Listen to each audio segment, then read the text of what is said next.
Welcome to tape number 2, Word Processors. On this tape, you'll soon learn WordPerfect and Microsoft Word. Sit back and watch the Computer Tutor tapes at your own pace. To find or review a certain topic, just check the index card and quickly go to just the right place on the tape. Use the on-screen locator window to fast forward or rewind to just the right place. Now here's the Computer Tutor herself, Kim Komando. Welcome to Tape 2, Word Processing. Probably the most common use of the personal computer is to type a letter, report, or maybe even that best-selling novel. But not too long ago, to do the same job, you needed a typewriter, you needed a dictionary, a thesaurus, so those grammar books to look up rules, whiteout because we all made mistakes, and scissors to cut out one part of a letter, and then you had to glue it onto another piece to move a paragraph. But probably the worst part of typing was when you were finally finished. You found a misspelled word or two, and then you had two choices. You could forget about it, but odds are you just started from scratch and redid the whole thing. Now, during this lesson, Tape 2, you're going to learn the easy and quick way to write and type anything with your computer.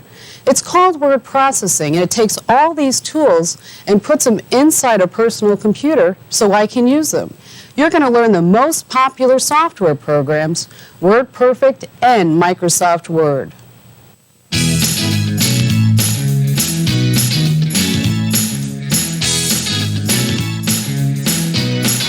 Now you're going to learn WordPerfect 5.1 for DOS, one of the most popular software programs. And what it does is word processing. 5.1 is the number that tells you what version or model number the software is. To start or to use a software program with our computer, first we have to go to the DOS prompt. And here we have to type in CD to go to the directory where WordPerfect is, that's named WP51. Press Enter, and the directory changes, as you can see with your prompt. Type WP, and this starts WordPerfect. Now, the blue screen is like one big blank piece of paper that you can put inside your typewriter. In the upper left-hand corner, you see a cursor that's a blinking underline. This marks where whatever you type appears on the page. Now, you can't move the cursor unless you have typed something there, though. Now, we're going to learn how to type a letter. But it works the same, WordPerfect, whether you're typing a school report, a resume, or even that best-selling novel that's in your head. Now, this is the keyboard. It looks and works a lot like a typewriter, but there's a few more keys. I want you to pay close attention to the function keys on the top of the keyboard. These are numbered with the letter F and the numbers 1 through 12. Inside your WordPerfect box, there's a template. And what this is you place this right on your keyboard, and it makes it easy to remember all the WordPerfect commands this way. You just match the function key numbers that are on the template with the ones that are on your keyboard. Let's take, for example, F2, or function key 2. As you can see, there are a couple of things the F2 key does. One type of search, a second type of search, it does replace, and it also allows you to spell check your documents. Well, if you take a look on the right, you see Control, and that's this key on your keyboard. Move over, and you can see that everything in red, you would press the Control key, and to spell check, it's the Control key and the F2 key. Alt key, located here on your keyboard, is replaced when I press the F2 key. The Shift key in green, over here is green, so it's a search. With F2 allows me to do a search. The F2 alone is a different type of search. So I always keep my template right here, so this way I can remember all my WordPerfect commands without even looking in the manual. On the lower right-hand side of the screen, you see DOC. Now, anything you use in WordPerfect, anything you type or make with the program is called a document. The number 1 tells me I'm using my first document in WordPerfect because I can work on a couple of documents at once. The PG tells me what page number I am in my document. The line number has 1 inch. Well, WordPerfect gives me 1-inch margins around the page automatically, but you can change them. But it's almost like, why bother? Because it always works out great to have 1-inch margins all around the page. Now, the POS, sometimes that's blinking. And when it's blinking, it means that the num lock light or the number lock light is on So this part of your keyboard is almost like an adding machine. When the num lock is off, and you can turn the number lock off by pressing the button, these become arrow keys, and I can move around my document just by moving these keys with the arrows in the direction that I want to go. Now we're going to be typing a letter, but almost every letter looks like this in the beginning. I mean, you start out, you handwrite it, you may have to cross some things out. But we're going to take this letter and we're going to put it inside the computer, and I'm going to make it look 100% better. And we're also going to jazz it up a little bit and make it real pretty. And as I'm typing, I want you to make sure that you watch how the cursor moves. The cursor follows me as I type. You type with a word processing program just like you do as if you were using a typewriter. It's that easy. Now, if I want to drop down to the next line, I press the Enter key. Blank lines, I press the Enter key again. And you just keep typing away as if you were using a typewriter. If you make a mistake, all you have to do is press the backspace key. The backspace erases one place to the left. And I can finish typing, and I need to drop down, so I'm going to press the Enter key. I type in the address, and I want you to, oops, made another mistake, press the backspace key. And I want you to look how the 0 in the address is different from the letter O. That's always one way that you can tell which way is that the 0 normally has a line through it, or it has a circle in the middle. You just keep typing away. I'm not that fast at typing. I should be, but I'm really not. And then you just keep going. Anytime you make a mistake, you just press the backspace key. You don't even need any whiteout. Now I want you to check out the first paragraph of my letter. Now it's indented. Now there's an easy and a hard way to do this, and we didn't buy the computer to make our lives harder. But first I'm going to show you the hard way to indent a paragraph, and that's pressing the space bar 5 times. 1, 2, 3, 4, 5. Well, that was the hard way. So I'm going to show you the easy way by going back, pressing the backspace key to go there to the margin. 1, 2, 3, 4, 5. Now to indent a paragraph the easy way, you just press the tab key. There you go, you're right there. Every time you press the tab key, it moves you 5 more spaces. So you finish typing the letter just as if you were using a typewriter. I mean, it is that easy. But I'll tell you what, excuse me for just a moment, because I'm going to finish the letter, and when we get back, I'm going to do some really neat things. Now I'm finished typing the letter, and because I'm done, I'm ready to save the letter. Save is an important part of any work you do on your computer. If you don't save your work, it's not going to be there the next time. Saving means putting the document or file into a permanent place inside the computer. So next time you can use it, you can change it without having to retype the whole file or document. If I turn off my computer right now, it's not going to be there next time I turn on my computer because I haven't saved it. So let's save our document or our letter by pressing the F10 key. If you look on your template, it even says Save above the F10. When I press F10, it asks me to name the file or to name the document. That you learned in Tape 1, you need to name your files with a computer. I'm going to call it Thank You because that's what it is. And I'll abbreviate it because you know we only get so many letters in a file name. When I press Enter, this tells WordPerfect that I want to save the document. If you look on the lower left-hand corner of your screen, it says C:. That tells me it's on my hard disk, WP51. That's the directory where the letter is, and it's in my WordPerfect directory. And Thank You is the name of the file. And now we're ready to spell check the document because I made some typos. Now again, if we look at our template, we can see that if I press the F2 key and the Control key, that this way I can spell check my document. So I press the Control key and then the F2 key, and it asks me, do you want to check a word, a page, or a document? Those are the most important choices right here on the bottom of the screen. I'm going to pick the page because we know our letter is only 1 page. And it brings up Davidson. Well, that's somebody's name. And if you look on the bottom of the screen, WordPerfect is asking you some questions. It says, number 1, do you want to skip it only one time in the letter? Well, I can see that it's under the Dear Mr. and Mrs., so I don't want that option. Number 2 says, do you want to skip it every time I see it? Number 3 is add, but I'll show you what that means later. Let's pick number 2 to skip it every time it sees Davidson. Well, thank you has a capital H in it, and we both know that that's wrong. So what I can do is I don't want to skip it by picking 1 or 2. I want to replace it. I want WordPerfect to fix it for me. So I press number 3. Well, learned. How much you learned. It would be learned, not leaned.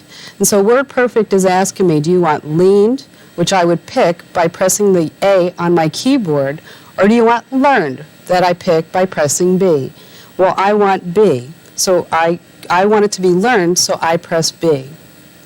Well, you probably noticed that I spell computer a little strange. So I can pick option 3, which is to add the word to my dictionary. When I add the word, it means that next time, whatever I type, whenever I use WordPerfect, it won't ask me if that's the way that you spell computer.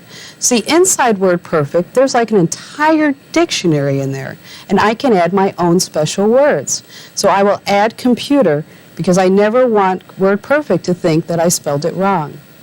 Well, you can see that forward is spelled wrong, and by pressing A, WordPerfect will correct it for me. And here we are, we're back adding words to my dictionary. To add the word, look on the bottom of your screen, and I can see that it's number 3. Well, Komando, that's how I spell my last name. I know it's not cement, and I know it's not option D. So I'll add it to my dictionary by pressing number 3. And then you get a little bit of trivia on the screen, like how many words are in that letter, and it asks me to press any key to continue. Well, I kind of like the space bar, and I press that as any key because it's handy. Now WordPerfect is asking me again, do you want to spell check it again? And I say no by pressing the space bar. Now you've probably wondered where the top of the letter is.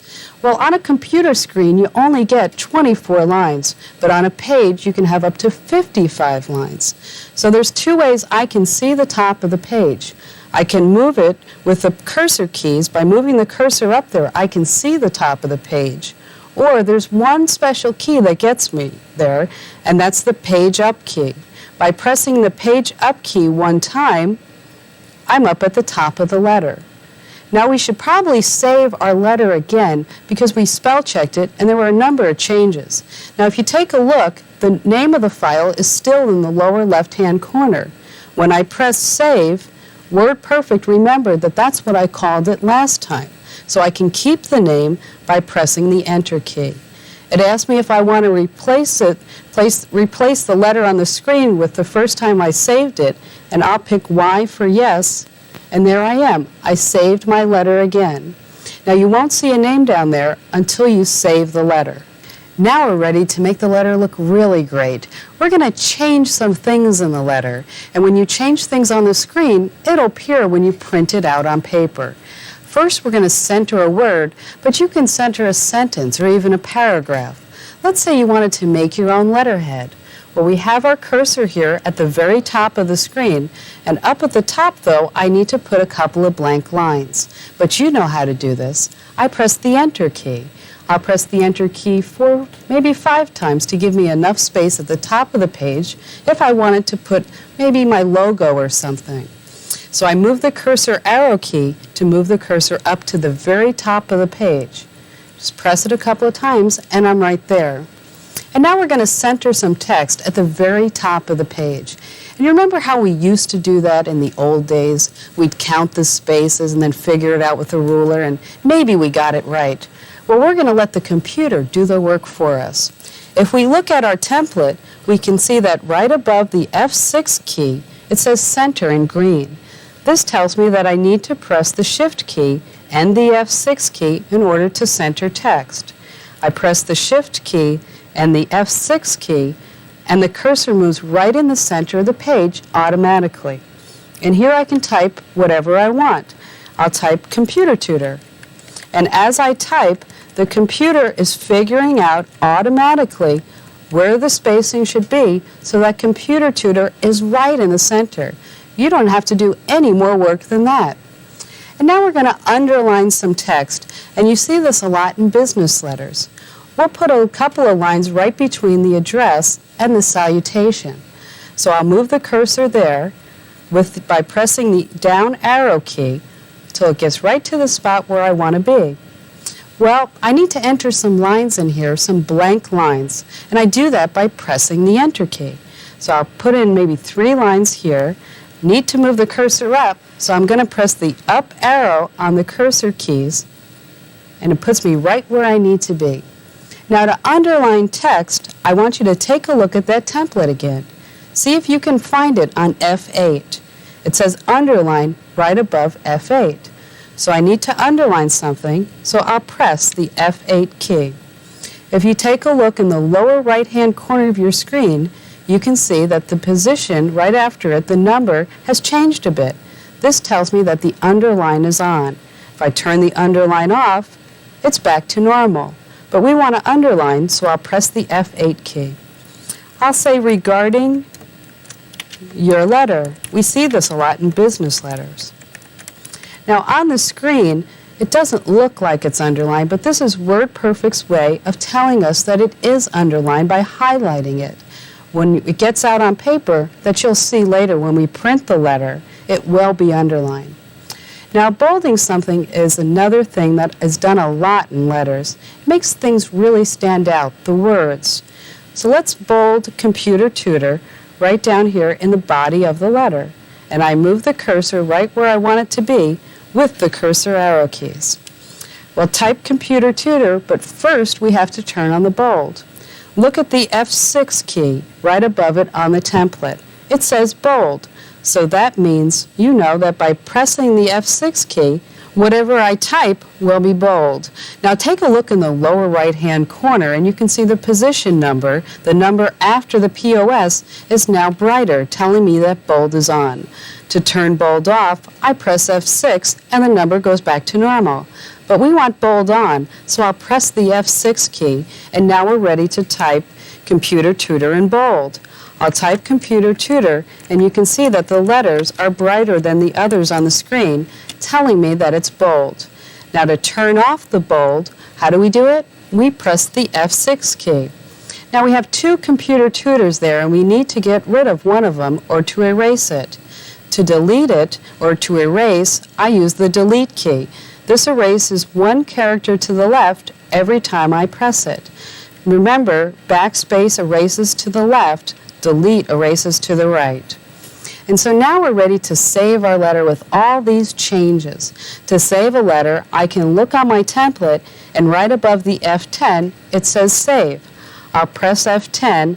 I can save it with the current name that is on the bottom of the screen by pressing Enter. It asks me if I want to replace it. Sure I do. I just made some great changes. I'll say Y for yes. And so now we're ready to print our letter because we want to send it out. It's not much good in the computer unless we can get it out of the computer, and we do that with a printer. To print, if you look on your template, it says print there in green. Because it's in green, I use the Shift key. So to print, I hit Shift, F7, and I see a whole print menu. The most important things on the menu are the numbers 1 and 2. Do you want to print the whole document or just the page? Well, we just have a page, so I'll press number 2 to print the page, and as you'll see, in just a couple of seconds, this letter on my screen will be coming out of my printer with all the underlining, centering, and everything else that we did, the formatting, and it will look so much better than any handwritten letter. And here we are with the letter, and you can see how great it looks. Computer Tutor, we centered that without even counting spaces. Regarding your letters, underline, and let's just compare it to the original letter. The original letter that's handwritten. I mean, which letter would you rather send? Just take a look. Or a better question could be, which letter would you rather receive? Did you ever receive any of those personalized letters in the mail, like the ones from Ed McMahon? It seems like it's written just for you. Well, what the companies have that send those letters out are actually one letter that's generic and a list of names, thousands, millions of names, and they merge or they combine the two together so that they appear to be personalized. They don't type each one separately. They let the computer do the work. They let the computer merge the two together like ramps onto a freeway. Right now, I'm going to show you how you can do your own mail merge using WordPerfect 5.1. On the screen, I have the letter that we typed already. Now, the items that you need to personalize in a letter are called fields. We're going to personalize the letter in the address and also in the salutation. The first place where you personalize something, you need to tell WordPerfect that it's a field. And we do this by pressing the Shift key and the F9 key to put in the field. By pressing number 1, I tell WordPerfect that this is a field. I enter the field number 1, press enter, and it appears on the screen. Now we need to delete the characters or erase the characters that now are showing on the screen. And we do that by deleting. Delete erases one character to the left every time you press it. Now we need to tell WordPerfect that we have a second field, or the address. We move our cursor to the beginning of the line, we press the Shift key, the F9 key, number 1 again for field, enter the field number 2, press enter, and now field 2 now appears on the screen. We need to delete the characters there, just like we did before by pressing the delete key. Now we go down one line, and we're going to have the city, state, and zip code. That's a separate field. Shift, F9, 1 for field, and now the field number, which is number 3. Press enter, field 3 appears on the screen. Press delete, we're going to erase all those characters there. Now the fourth field that we want to personalize is the Dear Salutation in the salutation part. We want to say Dear First Name. We really want to personalize this letter. So now we need to put in a field there, so we press the Shift key, the F9, number 1 again for field. It's our fourth field, number 4. Press enter, and now field number 4 appears on the screen.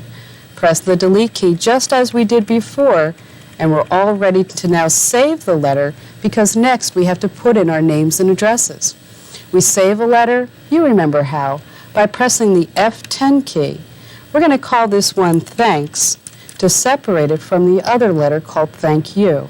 I save the letter by typing in a file name, press enter, and now you see the file name in the lower left-hand corner.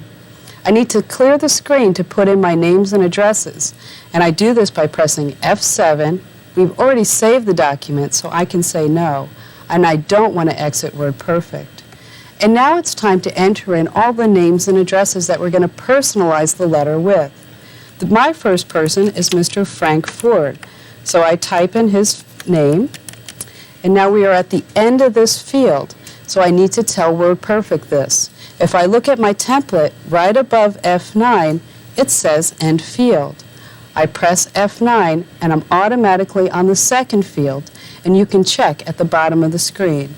Here I type in Frank's address, which is 1234 Central Avenue. We're at the end of the field, so you probably know what we have to do here. We press the F9 key, and now we're ready to type in Frank's city, which is Los Angeles, California, and then his zip code.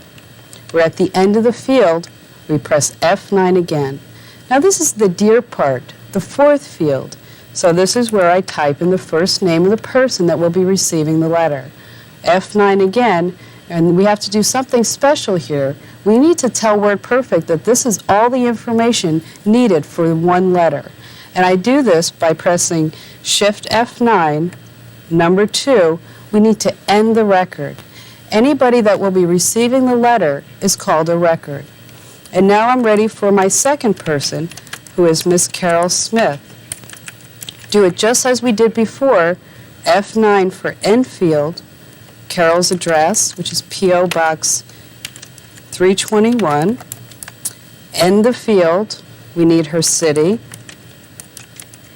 which is Plainfield, New Jersey. We put in the zip code, and I bet you know what we do. We end the field. And now we have Frank's first name. We need Carol's first name too, because we're going to really personalize these letters. And now we need to end the record, Shift, F9, option number 2 for ending the record. Now I could go on and enter in hundreds or thousands or millions of names, how many my computer can really hold. But I'm going to save it now because I'm going to show you how you can combine the two together. So to save the names, we press F10. F10 to save. I'll call this names. Press enter, and now we're ready to merge the two files together. We need to clear the screen, F7, and I don't want to save the document. I already did that. And I don't want to exit WordPerfect, so I say N for no. And now we need to merge the two. If you look at the F9 key on your keyboard on the template in red, it tells me that merge needs to be pressed with the Control key and the F9 key. So I press the Control key and the F9 key. Look on the bottom of your screen, option number 1 says merge. See, the computer helps you. Press number 1, and I'm asked for the primary file. Well, the primary file is the letter, and soon we'll be asked for the secondary file, which is the names and addresses that I'm going to be personalizing the letter with. Our primary file name, which was the letter, I called thanks. Type in the file name, press enter. Now the secondary file name are the names and addresses of the people that will be receiving the letter. And here I type in that file name, which I called names. Press enter, and the computer automatically combines the two together. Look on the bottom of your screen, page 2. This means that this is the second letter in the document. This is Carol's letter. Press page up, and I see Frank's letter, who was the first person in my names file. It's that easy to do a mail merge. You don't have to type every letter separately. The computer does all the work for you. You can print them out, you can save it, and that's all there is to doing a mail merge. When I save a letter or document or file on my computer, I need to open or retrieve the file to look at it or to use it again. Just like on my office filing cabinet, I need to open the drawer, pull the file folder out, and then open the file to see what's inside. In WordPerfect, we do this with the Shift and the F10 key, as you can see on your template. Press Shift, F10, and you see in the lower left-hand corner of the screen, it says Document to be retrieved. Here I type in the document name that is called Thanks. Type in the name, press Enter, and the document appears on the screen. Now let's say you didn't know the name of the file to be retrieved. I'm going to clear the screen first by pressing F7. I don't want to save the document, it's already been saved, and I don't want to exit WordPerfect. But I'm going to show you a special key, the F5 key. This will show me every file in this directory on my computer. Press Enter, and these are all the files there. I can move the cursor, that's now the highlight, by using the cursor arrow keys. I'm going to find the file that I think is called Names. And there it is. It's right there. Now to retrieve the file, look on the bottom of the screen. By pressing number 1, I can retrieve the file and not even know the name. Now there's something else in WordPerfect, and that's called Help. By pressing F3, here I can have help on any topic, any feature in WordPerfect. Let's say it was save. You type in the first letter of the command or the letter S. And here on my screen are all the features of WordPerfect that start with the letter S and the keystrokes right there on the screen. If you look in the bottom right-hand corner of the screen, it says press Enter to exit help. So when you're all done looking for help, just press Enter and you're right back where you started. Press F7, it asks me to save the document. I'm going to say no. Exit WordPerfect, I'm going to say yes, and we're right back where we started. Only it's a little different. Now you know how to use WordPerfect 5.1, do a mail merge, print a document, check your spelling. It was great, and it was so easy.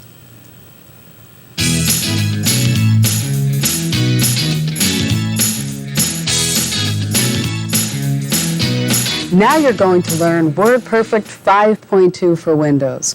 5.2 is the version number or the model number of the software. Because it works in Windows, you need to use Windows and be in Windows in order to use WordPerfect 5.2 for Windows. Now may be a good time to review the Windows training on Tape 1. We're going to be using the mouse a lot, and also a lot of the WordPerfect 5.2 commands are just like the ones in Windows. What we're going to do is we're going to take this handwritten letter that many of you may still be sending. And we're going to take this, we're going to put it in the computer using WordPerfect and make it look 100% better. So let's get started. Now from the Program Manager in Windows, or the main window in Windows, we find the WordPerfect window. And in here there's 4 pictures. The one that starts the program is the one with the big WP in the 5.2 underneath. It says W underneath. I point and double click on it to start the program. We get the hourglass, and that means that the computer is starting to get WordPerfect ready so I can use it. On the screen right now, the white part is like a blank piece of paper, just like the one that you used to put in the typewriter. The I bar, or what looks like a capital I, is really the mouse pointer in disguise. When I move it up to the menu bar, or this, what's called the button bar, it turns into an arrow that I can use to point and click, because that's what Windows does. On the button bar are all the most commonly used commands. Here we can work with other features in the program, and this is a ruler, just like you would see on a typewriter. The cursor is the blinking line, and this marks where whatever I type will appear on the screen. Now we're going to take that letter and put it inside WordPerfect, and you'll see how great it will look. We use the computer keyboard just like a regular typewriter, and I want you to watch as the cursor moves as I type. And we will be using the mouse to move the cursor and also work with WordPerfect features. So I'm going to start typing just as if it were a typewriter. You just type away, and it's so easy. The keyboard is not difficult to use. And now we need to go down to the next line, and because we're using word processing, we need to press the Enter key to go down and also to have blank lines. Now I'm going to type in the address of the person who is going to be receiving my letter. And if I ever make a mistake, all I have to do is press the backspace key, and it will erase 1 character to the left. Finish typing the name, press Enter, and I'm ready to type in the address, which is 120 Oxford Street. And I want you to see how the 0 looks like an oval, but the letter O is more round. Type in the city, the state, just like if it were a regular letter. Press Enter, we're going to drop down a couple of lines, and we're ready to type in the salutation, or Dear Mr. and Mrs. Davidson. And I made a mistake, so I can backspace again to correct my errors without ever using whiteout again. Press Enter, Enter, and I want you to look at my letter, because the first line is almost always indented on a paragraph in a letter. I'm going to show you the old-fashioned way.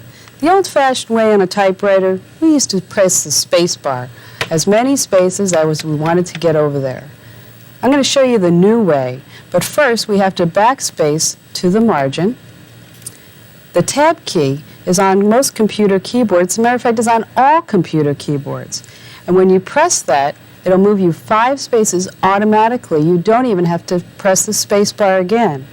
So I'm going to type the letter, and afterwards we're going to spell check it, and we're going to grammar check it, and we're going to do all kinds of things. But I want you to excuse me for a moment, because I'm going to finish typing the letter. Now that I'm all done typing that letter, I have some time invested in the letter, so it's time to save the file. If I turn off the computer right now, the letter wouldn't be there next time I turn on the computer because I haven't saved it.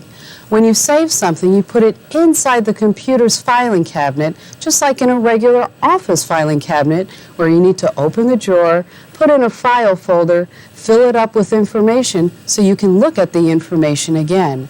Now in WordPerfect, there's a special button just to save. And as a matter of fact, it has a file folder and a letter going into the folder that says Save underneath. When I point and click on Save, WordPerfect asks me for a file name. I'm going to call this letter Thank You because it's a thank you letter.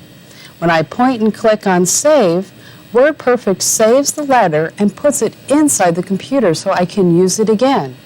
If you look up at the top of the WordPerfect window, you can see where the letter has been put on my computer and the name of the file, and it says unmodified because I haven't changed it since last time I saved it. Now, the first thing I like to do whenever I save something is to check the spelling. You can see there's a special button in WordPerfect too, just to do this. When I point and click on Speller, WordPerfect tells me it's ready to check the spelling in my letter. When I point and click on Start, WordPerfect goes out and finds what it thinks this time what is a first-time spelling error. It finds the name Davidson. Well, you see, in WordPerfect, there's a whole dictionary, and Davidson is somebody's name, so it's not going to be in a regular dictionary. And I have a few options. I can skip it once, skip it always, or I can add it to my dictionary. Well, if I pick skip always, anytime WordPerfect finds Davidson, it's just going to skip it, and that's the option that I want. So I point and click there. WordPerfect goes out, and it found a capital H in thank you that shouldn't be there. I can continue or replace it or disable the checking. Well, I like WordPerfect to find these type of errors in my documents. So I'm not going to check that box. I'm going to point and click on replace to have WordPerfect fix it for me. The next error it finds is computer. Well, computer should be spelled with a C, but you probably notice that I always spell it with a K. So I can add it to my dictionary, which is the best option here, because anytime I use computer with a K, WordPerfect won't tell me that it's spelled wrong. Anytime I use WordPerfect from now on. So I'm going to point and click on add, because I want to add that word to my dictionary. Now, forward is spelled wrong in my letter, but WordPerfect suggests that it should be spelled this way. So I'm going to point and click on replace, and WordPerfect fixes it for me. Now, this is my first name, and that's not in the dictionary either, but I don't want WordPerfect to bother me anymore, whether I use the software program this time or any other time in the future. So I'm going to point and click on add. I'm going to add my first name to the dictionary. Now, Komando, that's how I spell my last name, not Commando. So I'm going to add that word to my dictionary too. When it's all done, WordPerfect says, hey, you want to close the speller? Are you done? And I'm going to point and click on yes, because I want to show you something else. Now, you're probably wondering where the top of our letter is. Well, on a computer screen, you only see 24 lines, but you get 55 lines on the page. Over here on the right-hand side of the screen are those elevator bars that we saw on tape 1 during Windows training. By pointing and clicking on the up arrow, the elevator moves up and shows me the top of my document. And now it's time to check the grammar. It's like there's an English teacher inside WordPerfect to help you out. When I point and click on Tools, I see a whole menu of different things I can do in WordPerfect. But here's the one I want now. It's called Grammatic. When I point and click there, WordPerfect starts Grammatic, and it starts checking the grammar in my letter. It finds computer spelled wrong because Grammatic will also check our spelling. Well, I know that this isn't a problem, so I can point and click on Learn Word that will add it to the Grammar Checker dictionary too. It goes out and it tells me cannot. Well, you know, I always do that. Cannot should not be written as one word. Well, Grammatic suggests it should be put together like it should be. So I want to replace it the way it should be and go to the next problem. So I'm going to point and click on Replace Next. It goes out, and again, my last name. I'm going to add that word to this dictionary. I'm going to ask Grammatic to learn the word by point and clicking there. When it's all done, you have to save your changes, just like we saved the letter before. Point and click on Save. Grammatic comes back to our main menu. Point and click on Exit, and I'm right back in WordPerfect. Only this time, if you look at cannot, it's spelled the way it should be, not the way that we spelt it beforehand. One of the best parts about word processing is that anything you write, you can make it look super in just a matter of seconds because the computer makes it so easy. It does a lot of the work for you. Like, do you remember when you needed to center something on a report? You used to count all the spaces and then figure it all out. Watch this. The computer will do it for you automatically. We're going to put some lines in, and we're going to center something in the beginning of the page.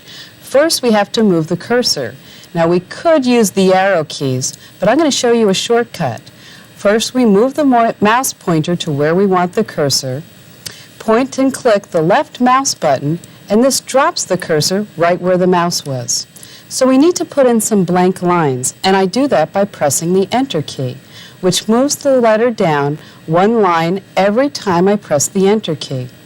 Now I'm going to put the cursor back at the top of the page by moving the mouse pointer, pressing and releasing, or clicking the left mouse button one time.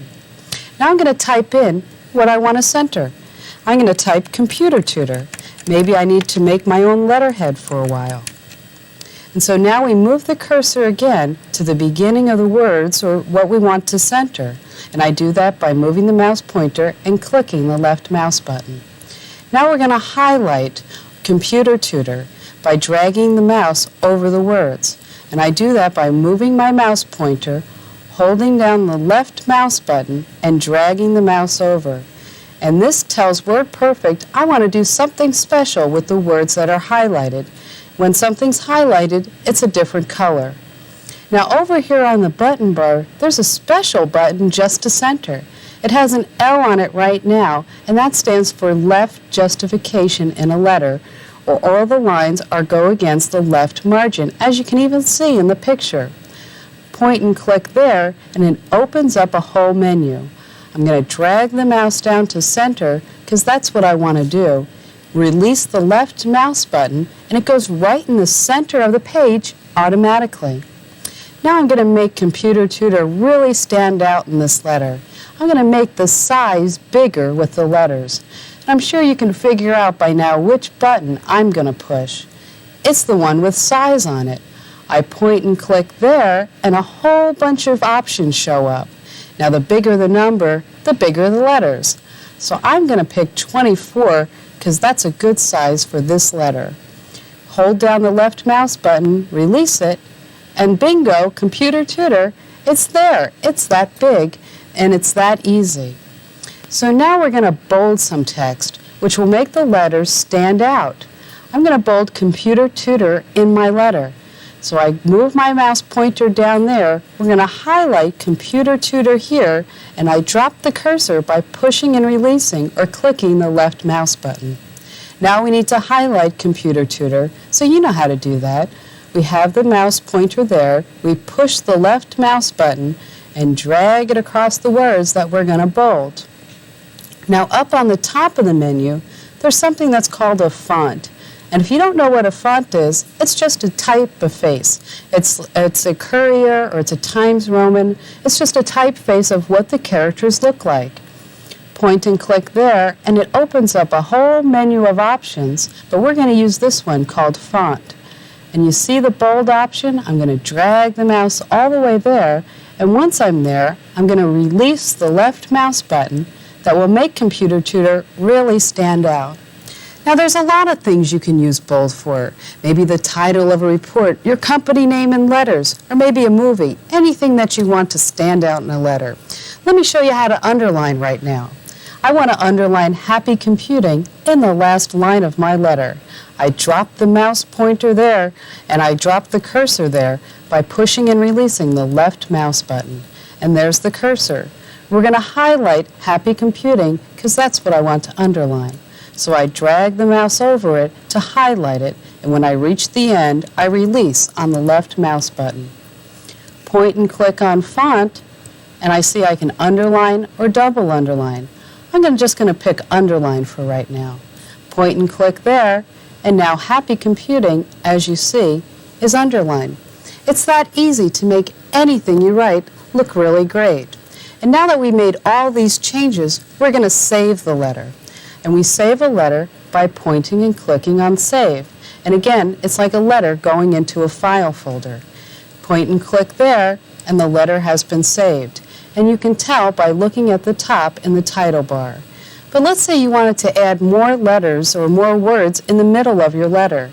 I just drop and point the mouse pointer there, point and click, and I can add anything I want in the middle of the letter. Maybe I can type a sentence. I can add a sentence or what have you. If you make a mistake, you can always press the backspace key. I'll just type in there are no comparisons to computers. Add a period and some spaces, and that's all there is. Now I just made a change, so you guessed it. I'm going to save the letter again, which just takes a point and a click of the mouse, and now I'm going to print it. You can probably see the print button on your screen. I probably don't even need to tell you that. As a matter of fact, it has a picture of a printer and a piece of paper.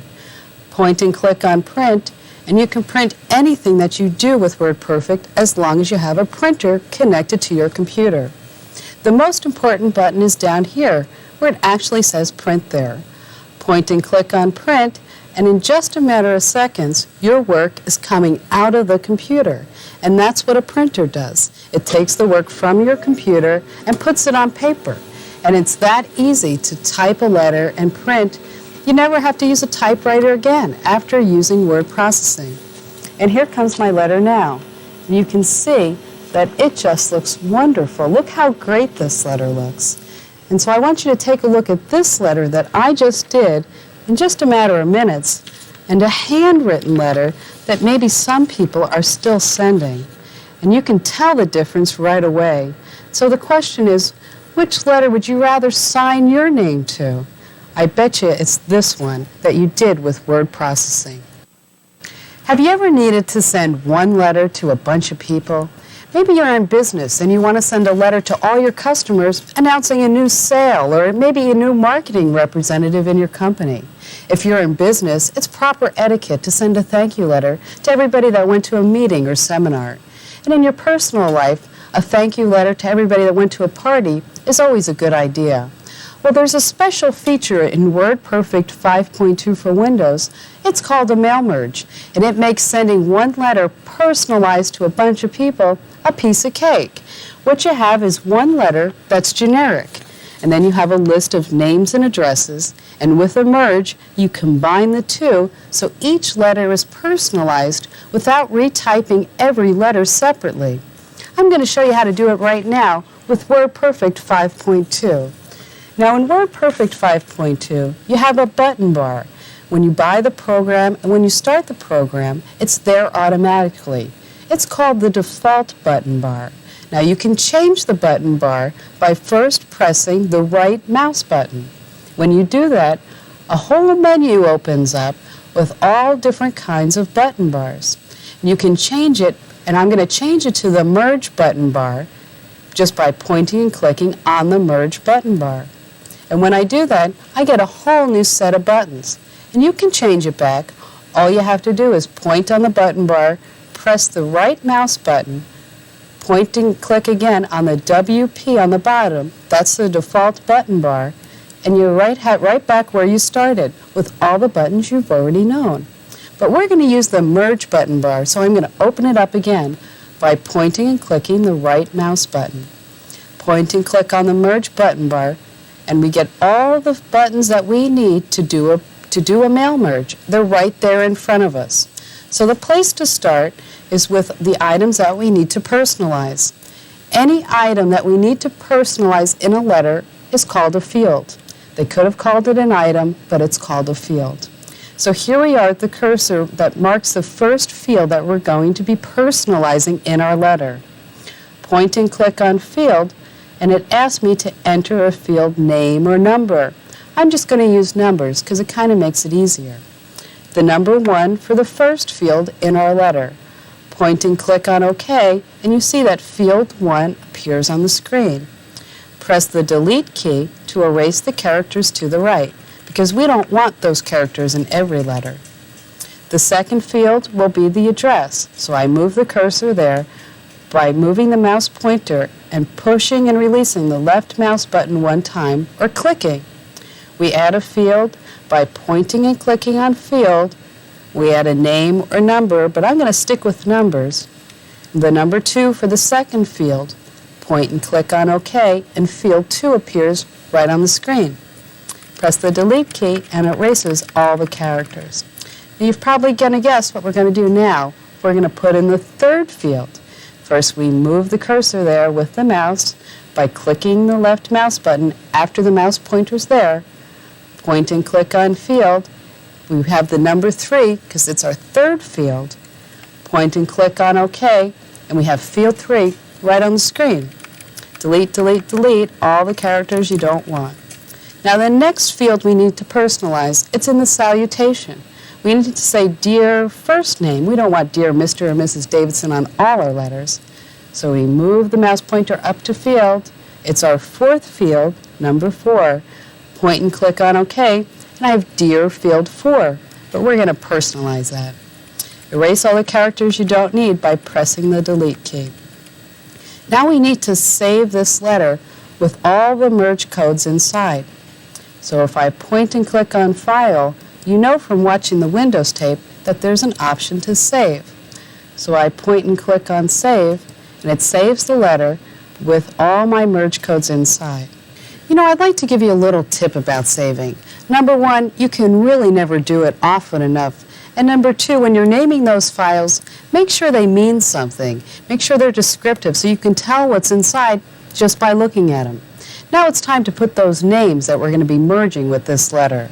And to do that, we point to File, point to New, because we need to set up a new page and are using WordPerfect. And here we're going to be putting the names and addresses. The name of the first person I want to send my letter to is Mr. Frank Ford. Remember, this is field 1 in our letter, so we need to end the field by pointing and clicking on End Field. This tells WordPerfect that that's all the information that's needed for field 1. So now I put in Frank's address, 1234 Central Avenue, and now we're going to point and click on End Field again. We're at the third field, and you can tell by looking at the bottom of your screen where it says Field 3 that this is the information we're going to be typing now. And here we have Frank's city, which is Los Angeles. Make a mistake, all you have to do is press the backspace key. Los Angeles, California, and now his zip code. We're going to end the field by pointing and clicking, now you know, on End Field. And now we have our fourth field, which you may remember in our letter is the first name of the person getting the letter, or Frank. We're going to end the field here by pointing and clicking on End Field. And now this isn't the end of a record, and a record in WordPerfect is all the information that it needs to personalize one letter, all the information that is needed in each field. I'm going to point and click on End Record, and I'm ready to start putting the information in for the second person that will be getting the letter. The second person on my list is Miss Carol Smith. Now, just like we did before, we need to end the field. So we point and click on End Field. Now we have Carol's address, which is P.O. Box 322. We end the field, you probably guessed that though, by pointing and clicking. And now we're in the city that Carol lives in, which is Plainfield, New Jersey, and Carol's zip code. We're going to end the field, but you probably knew that, pointing and clicking. And now we need to put, you got it, the first name, Carol. Point and click on End Field, and we need to end the record by pointing and clicking on End Record.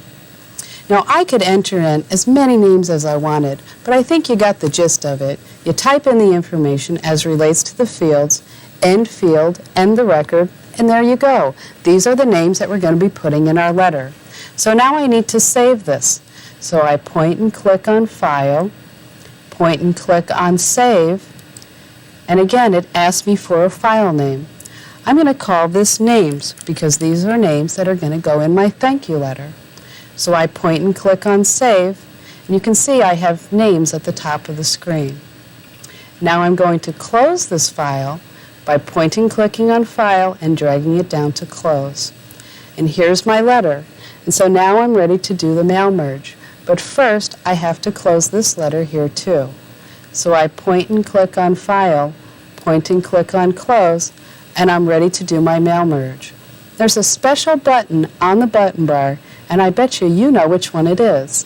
It's this one that says Merge. As a matter of fact, it has two pictures that are kind of joined together.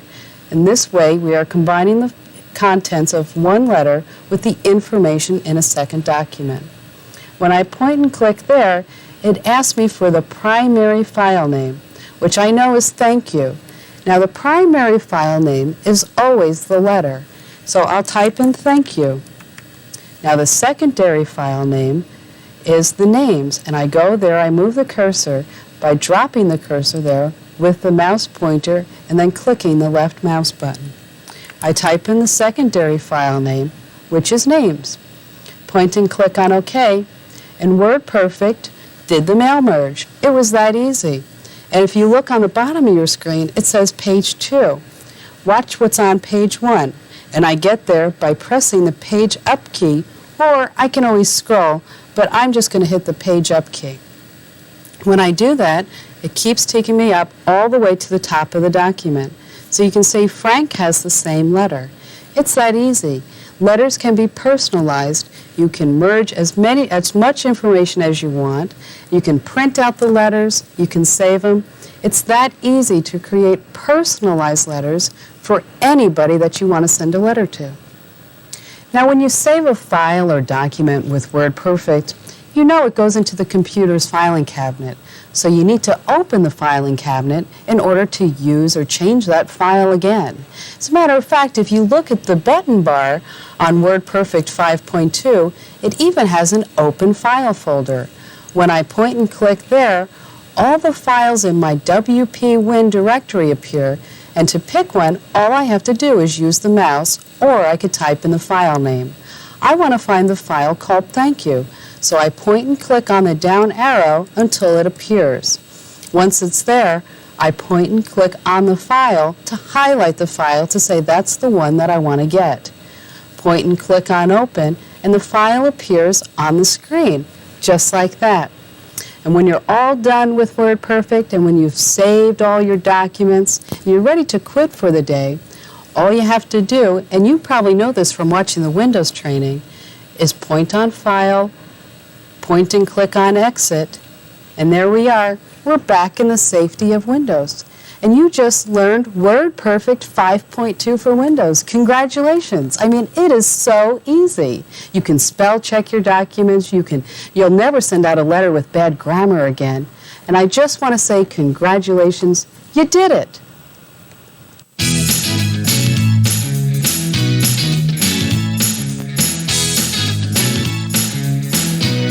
Now you're going to learn the easy and quick way to use Microsoft Word for Windows.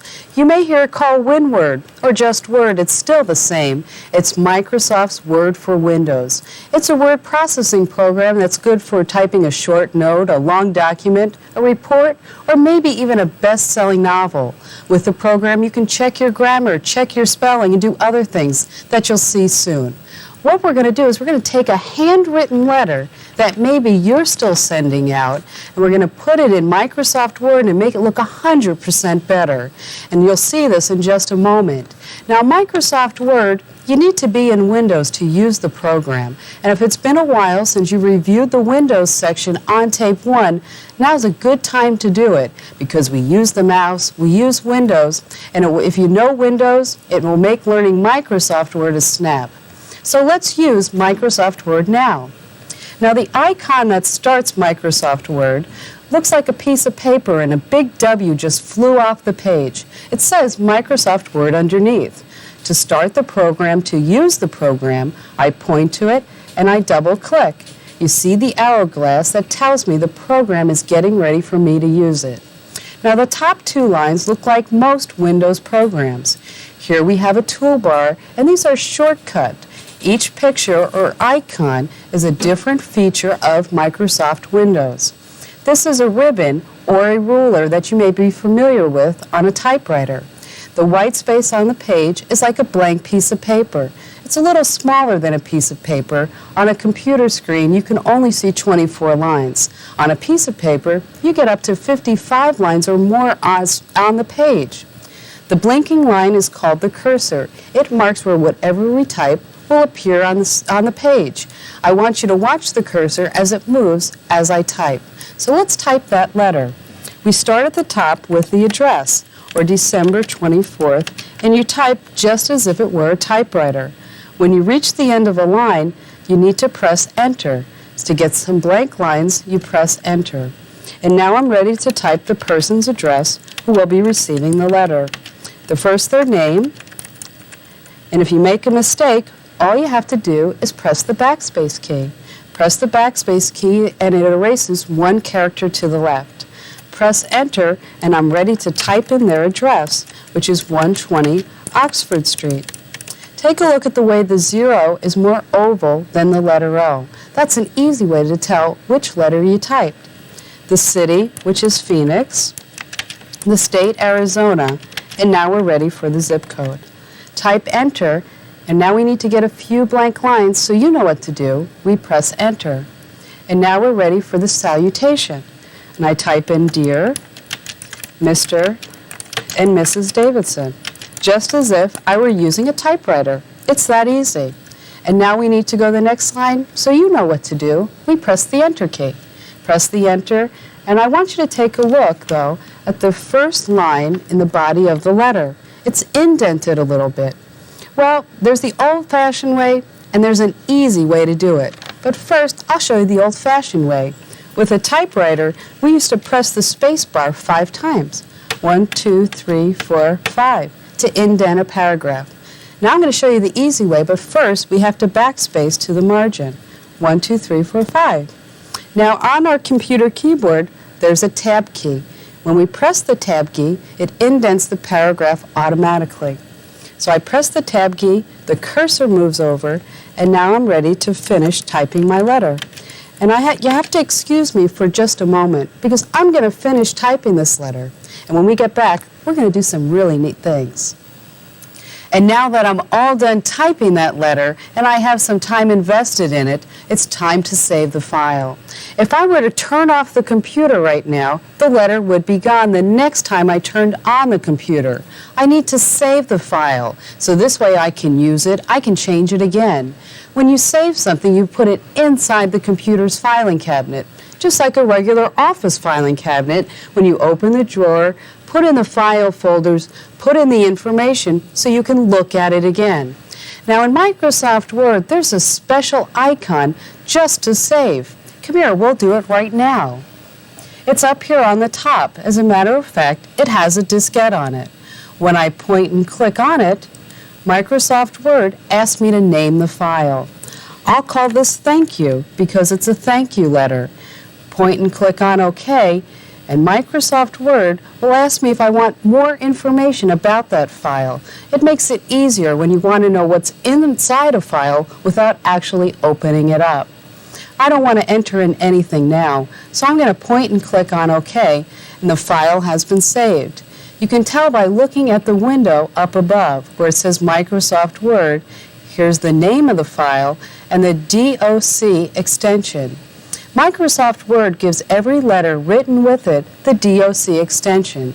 So this way you know, by looking at the file names, that you wrote that letter with Microsoft Word. The next thing I like to do with anything I send out or anything I write is to check the spelling. Well, you probably guessed that Microsoft Word has a button for this too, and this one's easy to find. It has a check mark with ABC on it. It's a spell checker. To spell check your document, point and click on the button, and Microsoft Word will go through and find every word spelled wrong. If you take a look at Davidson, that's somebody's name. It's not spelled wrong. Well, inside Microsoft Word, there's an entire dictionary. And you wouldn't find the word Davidson in a regular dictionary because it's somebody's name. So that's why Microsoft Word found it as maybe a word spelled incorrectly. I'm going to choose Ignore All. Ignore means just this time that you picked up the word, it's okay. Ignore all means I don't want you to bother me again. That's the way Davidson spelled, so leave me alone. I point and click on Ignore All, and then Microsoft Word finds the next incorrectly spelled word. Thank you. Well, it has highlighted the correct version, or what the correct word should be, which is thank with a little h. Point and click on Change, and Microsoft Word has changed the word for me. I can tell by looking at the sentence it's how much you learned, not how much you Leonard or how much you leaned. So I need to use the word learned. I point and click on Learned, point and click on Change, and that's how easy it is. Well, next it picks up Computer. Well, really, in the dictionary, computer is spelled with a C, but I like to spell it with a K.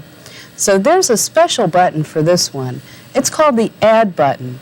And what I can do is add certain words to my dictionary, to the Microsoft dictionary, so whenever I'm using the program, Microsoft Word won't bother me. I point and click on Add because I want computer with a K in my dictionary.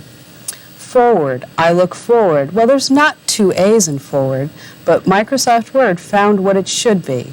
So I point and click on Change, and Microsoft Word changes it for me. Well, Komando, that's how I spell my last name. I don't spell it like Microsoft Word thinks, like in the movies. So I'm going to add this word to my dictionary too. Point and click on Add, and whenever Microsoft Word finds Komando, it's not going to bother me from here on out. Well, the spell check is complete, so I point and click on OK. Let's say you wanted to add a sentence in the middle of your letter. You know, it used to be you had to retype the whole thing. Well, I'm going to add a sentence in the middle of my letter. I drop the cursor here by moving the mouse pointer, clicking the left mouse button. I'm going to add a sentence. Maybe tell a friend. It's that easy. You don't have to retype anything. Microsoft Word figures it all out for you. And you may have noticed I made an error, but I'm going to show you how to fix that too. We're going to move the cursor to the top of the page, and now we're going to let Microsoft Word fix that error for me because we're going to have it check the grammar in my letter. So I point and click on Tools, and I see that there's a grammar option. Point and click on Grammar, and Microsoft's Word will go through and again check my spelling, but more importantly, my grammar too. I'm going to ignore Davidson, but I'm going to ignore it all the time by pointing and clicking there. And now tell of friends. Well, look what it says. Consider friend instead of friends. The computer's almost like an English teacher inside. By pointing and clicking on Change, it will change friends to friend. Point and click, and you can see how easy it is. These are certain statistics that people sometimes want to know about their documents. Over here, this one's always kind of interesting. What grade level you're writing on, or almost the 7th grade level. Point and click on OK, and we're right back where we started, except we have our spelling checked, our grammar checked, and we added a sentence. So now it's time to save the file once more, because we just made a whole bunch of changes. So I point and click on that diskette again to save it, and it has been saved. And you don't need to replace or put in a new file name because Microsoft remembered the name from the last time I did it. It's that easy. One of the best parts about using a word processing program is how great your work looks afterwards. Do you remember when we used to have to center a title of a report? We'd count all the spaces and figure it all out, and then maybe we got it right.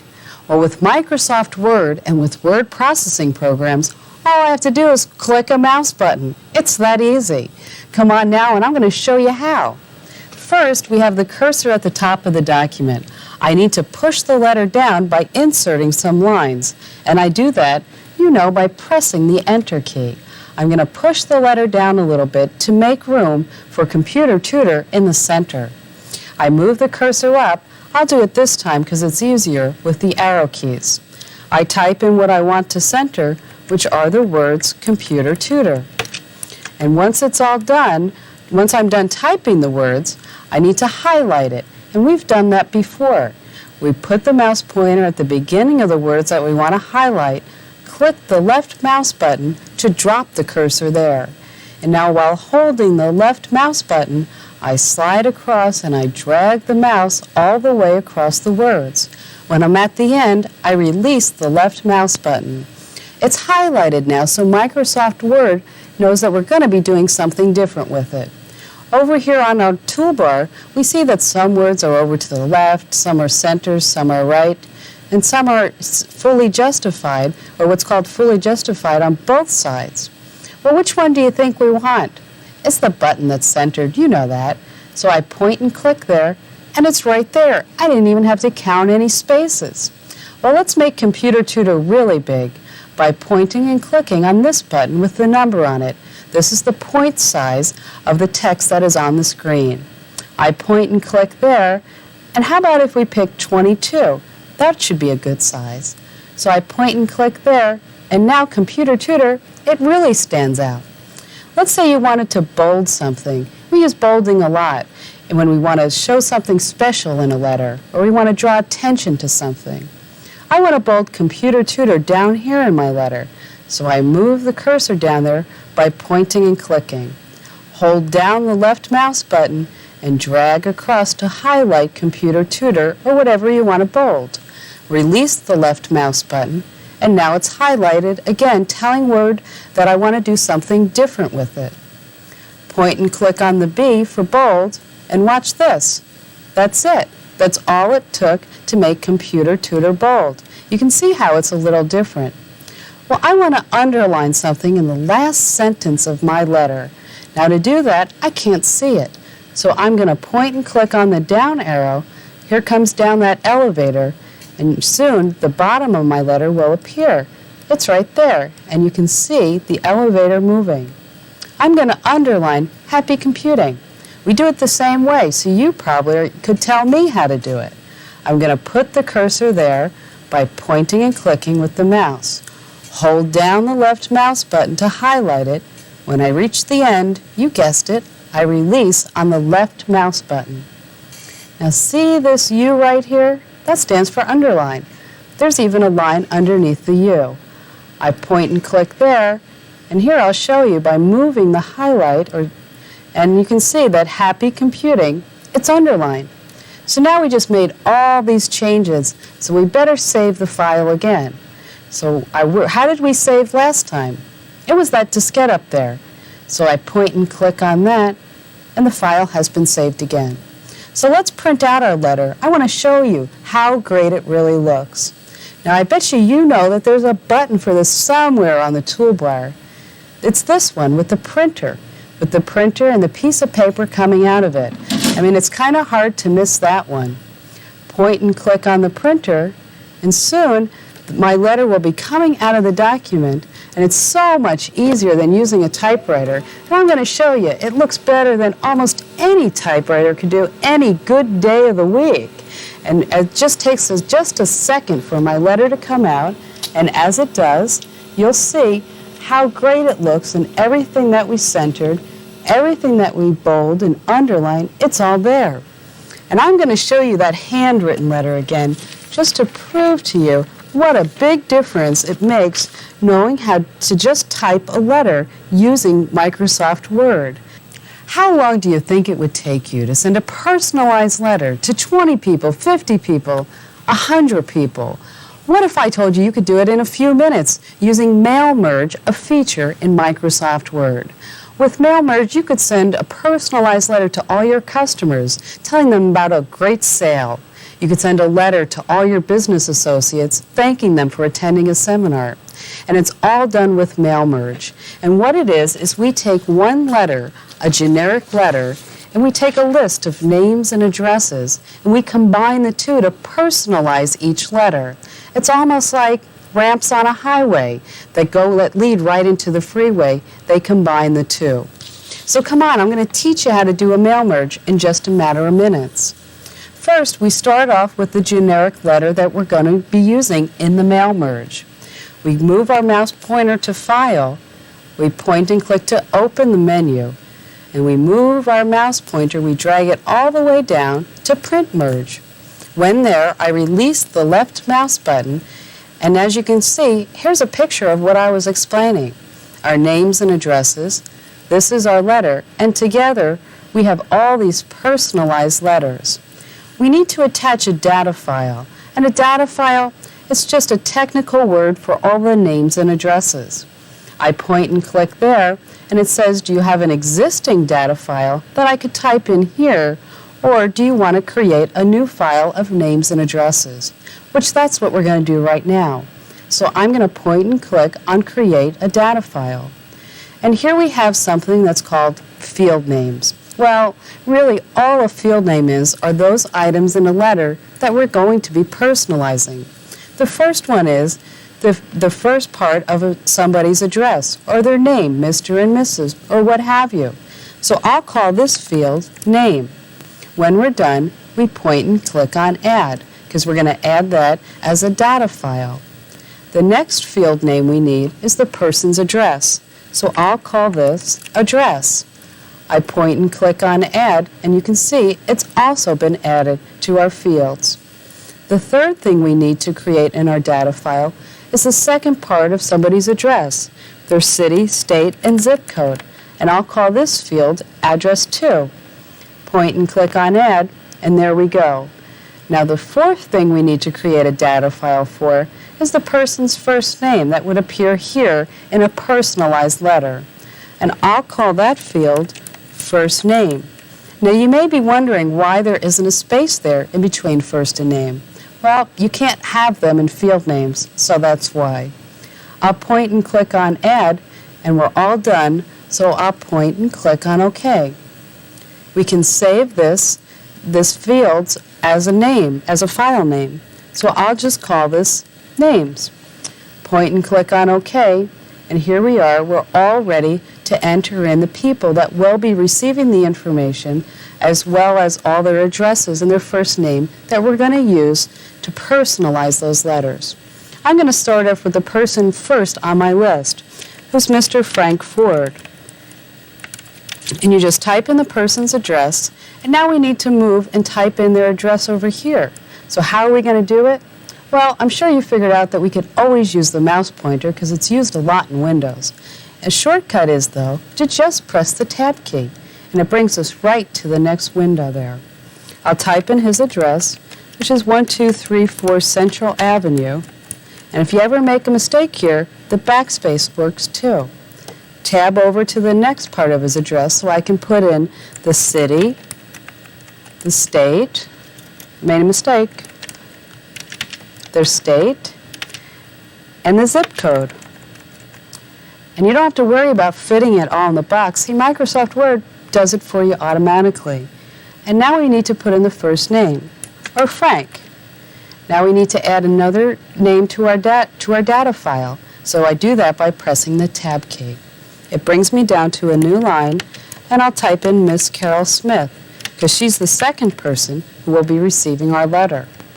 Carol's address is P.O. Box, made a mistake, P.O. Box, it's easy to make mistakes when you're typing, 321, and now we need to tab over again and put in Carol's address, which is Plainfield, New Jersey. We put in Carol's zip code, and now we need Carol's first name. And so we type in Carol. And now we're all done, so we need to save this. Now I could keep going and enter in, well, as many names and addresses as my computer can fit. But I want to show you how it really works. So let's save this. And you know how we save. We point and click on the disk. And it's all been saved. Now here Word is asking me if I want to give the file name some more information that I can look at later. But I'm not going to do that. So I can just point and click on OK. Now see this big M there? That stands for merge. So after you put in all your names and addresses, just click that button. Just point to it and click. And then we have a whole new button bar here just to do the mail merge. So what we have to do is insert a merge field. Now remember those fields, those are the parts of the letter that will be personalized. So to insert a field, I point and click there. It asks me which one. Well, I want to put the name there. So I point and click. So now we need to delete Mr. and Mrs. Davidson, because we don't want that on our personalized letters. That wouldn't look good. So I'm going to erase it. So now we need to move the cursor down. So I'm just going to use the arrow keys because it's easier right now. So this merged field, you probably remember, was just called address. So we need to put that there, and I do that by pointing and clicking to Insert Merged Field. Here it is, address. I'll point and click on that, point and click on OK, and there's my merged field. See, Microsoft Word is going to take the names by the fields and personalize the letters. So now we need to put in the second part of the address. So I point and click on Insert Merged Field, this address too, because that's the city, state, and zip code. Point and click on OK, and there it is on the screen. And I'm pressing the Delete key to erase the characters to the right. Well, the next part we need to personalize is their first name, because we want them to think that we really spent a lot of time on the letters. So I'll point and click on Insert Merged Field, their first name, point and click on OK, and you see, Dear First Name. Erase the characters to the right and by pressing the Delete key, and we're almost ready. But first, let's make sure that the merge is going to work. Microsoft Word will check it for me. See this check mark? Point and click on that, and Microsoft Word will say, hey, you have all the information you need and nothing's wrong, so the mail merge will work. If you look at these two buttons, something's different. The two letters are being combined like our letter and our names list, but there's something different on the other side. This stands for a file, and this stands for a printer. I can put all the personalized letters into one big file, or I can just print them out on my printer. I'm going to put them in a file right now, so I'm going to point and click on the one that has the file. And there you go. There's our first letter. So if you want to see Carol's letter, it looks the same, but I'm going to show it to you anyway. I'm going to press the page down key, and there it is, to Miss Carol Smith. It's that easy. And I can also move up the cursor just to show you that Computer Tutor's on the top of every letter too. It's that easy to create letters that are personalized. It's called a mail merge, and now you can do it too. Now there's just a few more things you need to know about Microsoft Word. Let's say you're working on a letter and you want to start a new letter. You want a blank screen to start with.